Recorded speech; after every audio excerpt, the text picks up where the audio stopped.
Buenos días, tengan este domingo 2 de agosto, hermanos. Vamos a estudiar el tema pacto de obras, dentro de un tema más general que hemos estado viendo, que se llama antropología.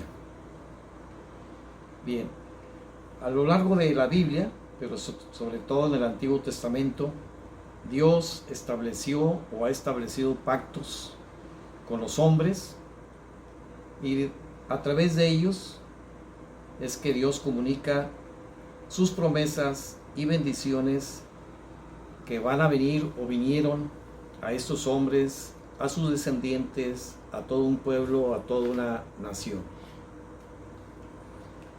El Antiguo Testamento registra diferentes pactos. Hay pactos condicionales y pactos incondicionales. Un pacto condicional es aquel en que Dios ha establecido sus cláusulas, y esas cláusulas deben ser cumplidas por estos hombres para que Dios derrame sus bendiciones y cumpla sus promesas establecidos en esos pactos. También hay pactos incondicionales. En este pacto Dios cumple sus promesas, derrama sus bendiciones sin ninguna condición para el hombre que se hizo el pacto, para sus descendientes, igualmente para todo un pueblo o una nación. Pero tal vez usted se pregunte, como yo siempre me he preguntado, ¿por qué Dios tiene que establecer pactos con los hombres, siendo todopoderoso, siendo el creador del cielo, de todo cuanto existe, para dar a conocer sus promesas y sus bendiciones? Dios lo puede hacer porque es un Dios soberano. Él puede hacer lo que Él quiera. Él creó el mundo en el momento que Él quiso. Él creó a Adán. Él creó a toda la criatura que se mueve en esta tierra cuando Él quiso. ¿Y por qué tiene que hacer pactos con los hombres, siendo Él soberano?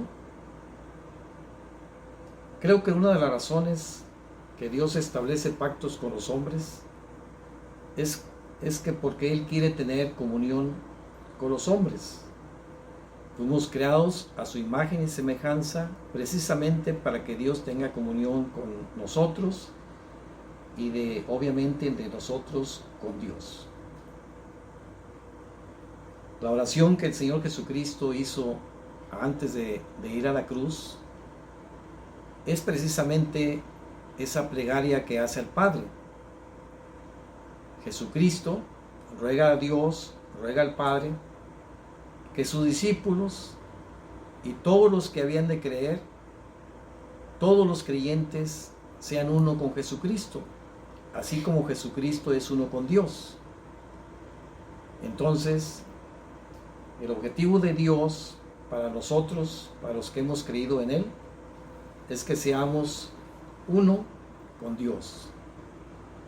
Y por lo tanto, Dios nos considera, creo que bastante, en las cosas que Él está haciendo o que pretende hacer en esta tierra. Uno de los ejemplos más claros de esta consideración de Dios con los hombres lo tenemos con Abraham. Estaba Abraham en su tienda, dice la Biblia, al calor del día, y llegaron 3 varones. Pero esos 3 varones era Dios en forma de hombre. Algunos teólogos han dicho que el otro era Jesucristo, pero el asunto es que Dios vino a Abraham para comunicarle 2 noticias: que Sara, su esposa, iba a tener un hijo. Acordémonos que Sara era estéril, pero también para comunicarle que va a destruir a las ciudades de Sodoma y Gomorra. Con esto estamos viendo que Dios considera de una manera muy especial a sus hijos, porque tiene una comunión también muy íntima con sus hijos. Vayamos a ver algunos pactos que hay en el Antiguo Testamento. Tenemos el pacto de Dios con Noé, en donde Dios establece el pacto con Noé, sus hijos y toda la raza humana, en que Dios se compromete a no destruir a la tierra por medio de agua nunca jamás. Y como señal de ese pacto, una vez que llueve o que deja de llover, todos los hombres, todas las familias de la tierra, miraríamos el arco iris puesto en el cielo como una confirmación del pacto que Dios hizo con Noé y la raza humana, en que nunca jamás iba a destruir a todo ser viviente por medio de agua. También tenemos el pacto de Dios con Abraham, y aquí quiero leer en Génesis 17 algunos versículos de este pacto. Dice Génesis 17:4: He aquí mi pacto es contigo y serás padre de muchedumbre de gentes, y no se llamará más tu nombre Abraham, sino que será tu nombre Abraham, porque te he puesto por padre de muchedumbres de gentes. Y te multiplicaré en gran manera y haré naciones de ti y reyes saldrán de ti. Y estableceré mi pacto entre mí y ti y tu descendencia después de ti en sus generaciones, por pacto perpetuo, para ser tu Dios y de tu descendencia después de ti. En este pacto Dios está prometiendo a Adán que de la descendencia que de la descendencia de Abraham nacería Jesucristo, el Salvador de nuestras almas, el que perdonaría nuestros pecados y nos salvaría de la condenación eterna, y teniendo una vida eterna con Cristo Jesús por siempre. A lo largo de la historia, miles de personas, millones de personas han creído en el nombre de Jesucristo, y es por eso que ahora Abraham significa padre de multitudes. Vayamos a Génesis 2, 16, 17 para estudiar el pacto de obras. Y mandó Jehová Dios al hombre, diciendo: de todo árbol del huerto podrás comer, mas del árbol de la ciencia del bien y del mal no comerás, porque el día que de él comieres, ciertamente morirás. En estos versículos de Génesis 2, 16 y 17, la palabra pacto no está descrita de una manera textual, pero el pacto existe, o como dirían los abogados, existen los elementos contractuales para definir que sí existe un pacto. De una parte está el Dios Trino, Creador y Señor, y de la otra parte está Adán como su criatura dependiente. ¿Cuáles son las cláusulas de este pacto o de este contrato? Existe una: Adán y toda la descendencia de Adán, es decir, toda la raza humana, deberían de abstenerse de comer del árbol de la ciencia del bien y del mal. ¿Cuál es el castigo de no cumplir esta cláusula? La pena o castigo por desobedecer esta cláusula es la muerte.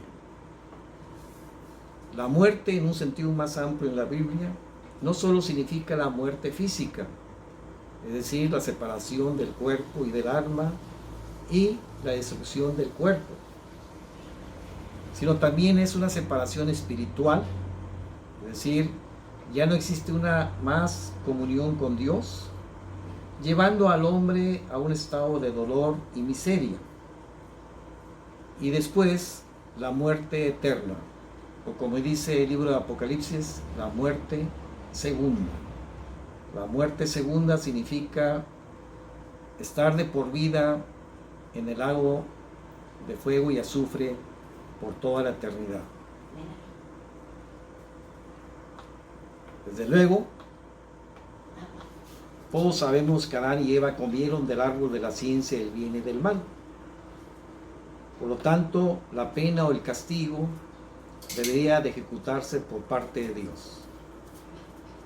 Pero ¿qué promesa debían esperar Adán y Eva y toda la raza humana si ellos hubieran obedecido la cláusula o ley de Dios?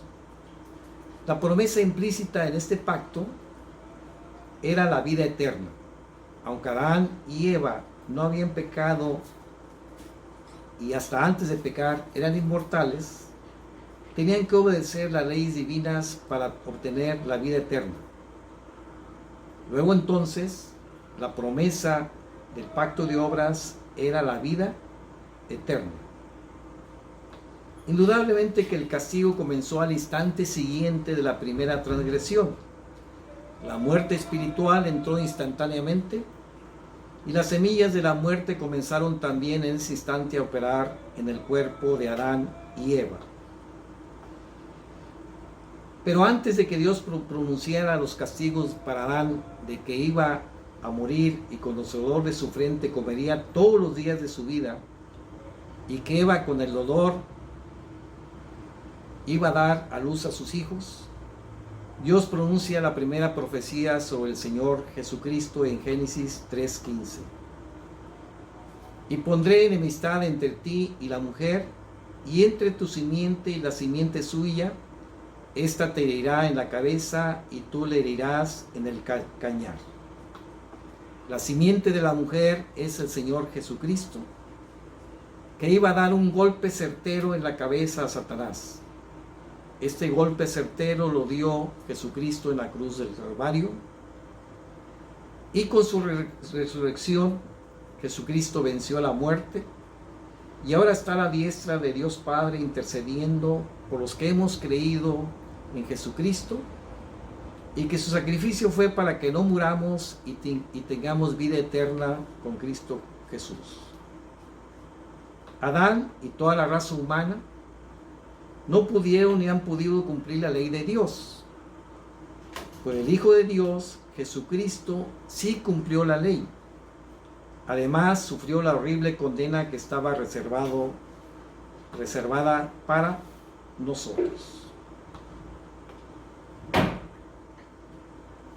Hermano, hermana, amigo, no te sientas culpable si en momentos difíciles caes en un desánimo, angustia, ansiedad, zozobra, debido a la confusión que impera en el mundo hoy, debido al aspecto problemático que estamos viviendo hoy, en donde no hay una solución o una medicina que pueda curar esta pandemia que estamos pasando, y las vacunas no van a estar en forma inmediata.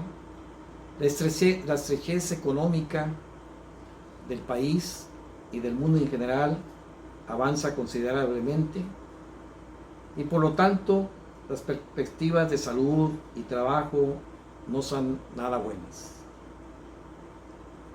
Pero tengamos en mente esto: Adán fracasó en cumplir la ley de Dios. Toda la raza humana también ha fracasado en cumplir la ley de Dios. Es decir, los hombres hemos fallado constantemente ante Dios. A veces cuando pasamos por esos momentos difíciles, sentimos que hemos fallado con Dios. Pero tengamos en mente esto: nosotros fallamos, pero Dios no falla. Dios, desde antes de la fundación del mundo, se propuso una meta, y en esta tierra nuevamente el Señor Jesús lo volvió a señalar: que tú y yo vivamos con Jesús por la eternidad. Y esta es una razón más que suficiente para confiar toda nuestra vida en las manos de Dios. Aun cuando en ciertos momentos no sientas esa seguridad, pero muy dentro de tu corazón y en tu mente, Dios ha puesto esta confianza, porque el Señor Jesús mora en nuestro interior y Él produce esa seguridad que estamos necesitando en estos días.